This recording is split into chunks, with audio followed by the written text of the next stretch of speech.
We'll do that later. But, but there's a larger thing out there. No doubt, no doubt. Well, Mr. Prime Minister, it's great to see you. It was a pleasure to see you last night in the White House as well. It is the truth that we have no greater ally in the state of Israel. We're honored to stand alongside you, stare down many of the same threats that you do. And under President Trump's leadership, just like you, we are totally committed to achieving peace through strength, through standing with Israel on our side, putting America first, and never backing down from anything. That it has been and will continue to be an unbreakable bond between our countries. As you know, I've had a chance to visit Israel 8 or 9 times, spent time with you at the Western Wall, watched the IDF in action, visited terror tunnels, understand the proximity, whether it's the Golan Heights or Hezbollah or the Gaza Strip, the threat that Israeli citizens have been under. And it always struck me the sense of purpose that permeates the state of Israel, living under an existential threat. And I've always had a great deal of respect for the response that country has had. And now destroying Hamas's capabilities in Gaza, Hezbollah's capabilities in the north, damaging the Houthi infrastructure in Yemen, and things that are of great importance to America. Those are all of great importance to us. But in September of 2024, killing the man responsible for the 1983 bombing of the Marine Corps compound in Beirut, killing 241 Americans. You have a long memory. We have a long memory. And may our relationship continue to endure. We're going to continue to grow our defense industrial base. We've supplied munitions that were previously not supplied, that are useful in eradicating radical enemies, and we are committed to continuing to do so.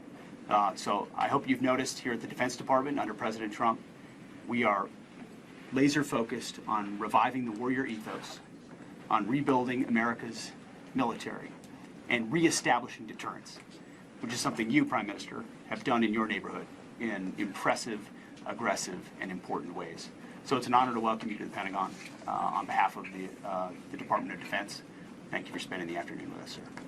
Well, thank you, Mr. Secretary Pete. You've been a great and stalwart friend of Israel.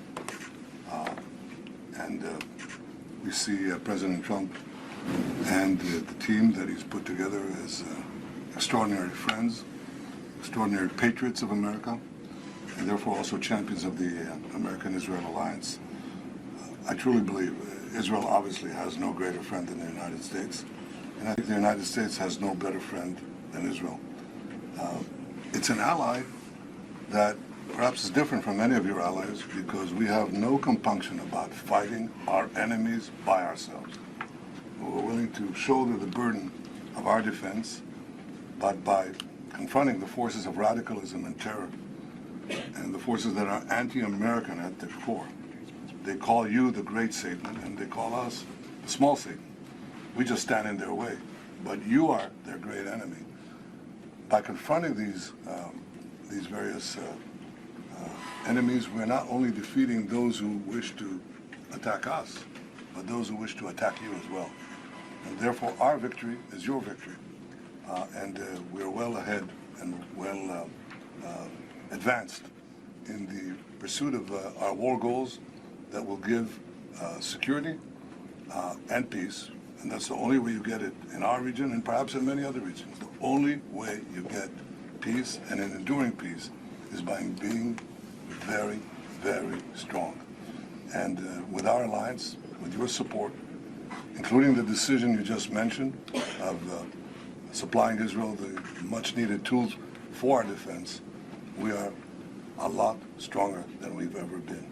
I thank you for this warm reception. It's good to see you again, and I look forward to our discussions away from the cameras. Good to see you, sir. Welcome to the Pentagon. And we look forward to the discussions as well. How do you feel about American involvement in Gaza, considering your view and worldview? I would just say to the question of Gaza, the definition of insanity is attempting to do the same thing over and over and over again. And as the President and Prime Minister pointed out last night, the President is willing to think outside the box. look for new and unique, dynamic ways to solve problems that have felt like they're intractable. So we look forward to more conversations about that, creative solutions to that, and as the man tasked with leading the Defense Department here, we're prepared to look at all options as we've said before. Looking Do you at have a Radicalism. plan to send Mr. troops to Gaza, Mr. Secretary? Are Do you you have a working- plan to send troops to Gaza? Are you working on options for the president right now that would involve U.S. troops in Gaza? The President is involved in very complex and high-level negotiations of great consequence to both the United States and the State of Israel, and we look forward to working with our allies, our counterparts, both diplomatically and militarily, to look at all options. But we certainly would not get ahead of the President or provide any details about what we may or may not do. That's just bad military planning. That's all we have. Thank you, press. Thank you, press. That'll be all. We're leaving now. Thank you, press. Thank you, press. Thank you, press. Sir, we're leaving now. Thank you, press. We're leaving now. Thank you. Thank you all.